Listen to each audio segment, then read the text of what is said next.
Kane's 5 top moments at Spurs.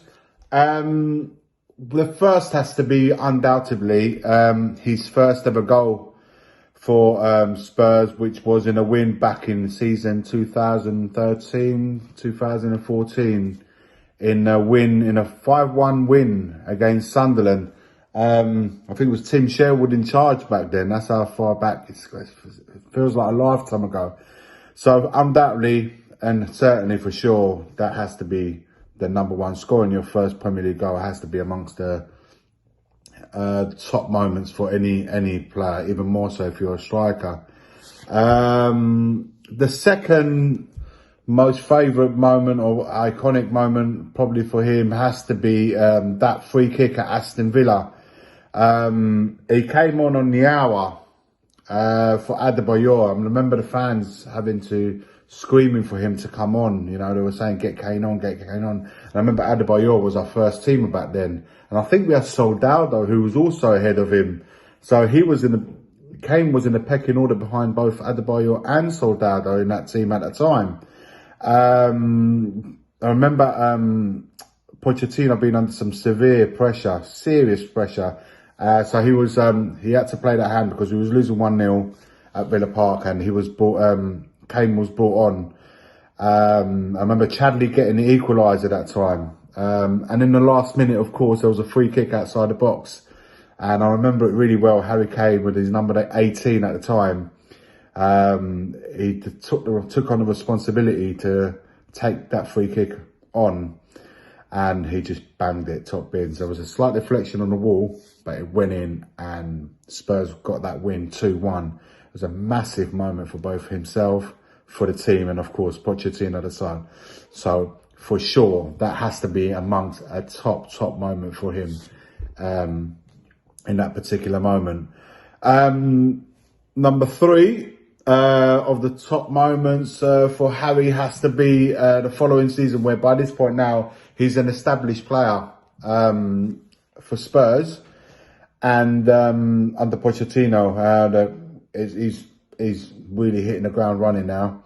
And of course, along came Arsenal. He's our arch rivals, and of course a team that Kane loves to score quite regularly, as we know. That particular game was a 2-2 draw, and he was just unbelievable. He was unplayable that day.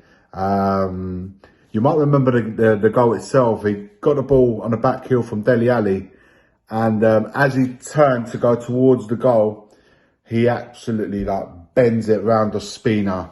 And of course, what followed was just him ripping off his mask, running away to the corner flag, slams his backside down to the ground, and absolutely White Hart Lane went absolutely mental. I think it was right next to the flag. I was actually behind that goal that day, and I'll tell you what, he really brought the house down that day. It was absolutely amazing. And the shirt with a blue stripe going. I just remember everything about that day, and I just remember just winning that game was something else, as you can all imagine. Moment 4 for me has to be Harry hitting 100 Premier League goals mark. He's now in that club, you know. Kane, you know, he became the first player to do that. I think he still is the only one to do that. It was a penalty at Anfield. It was in the final moments. He'd already missed one that day against Liverpool. I think it was at the Cop End, if I remember correctly. But in the final moments, we got another one, which nicked the 2-2 draw that day. You know, to reach 100 goals in just 137 games, phenomenal, absolute phenomenal. And that has to be an absolute, an amazing moment for himself.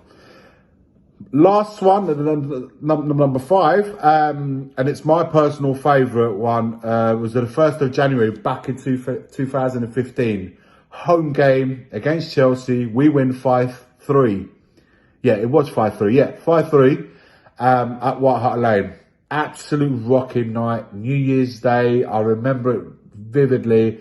It was end to end. It was absolutely amazing. What a game that was.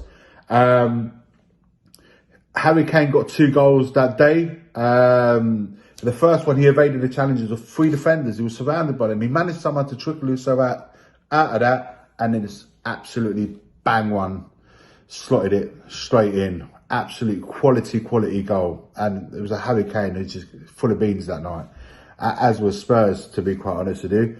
There was a penalty that day, and I honestly thought he would take that, because that would then lead on to him to go and get a hat-trick, but he didn't. Andros Townsend took that one that night. He slots it in.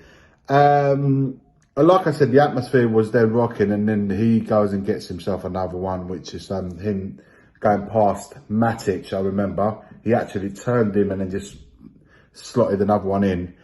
Yeah, top draw that night. Like I said, the atmosphere was rocking, but the one thing I remember the most, and I think that was the night where he's one of our own.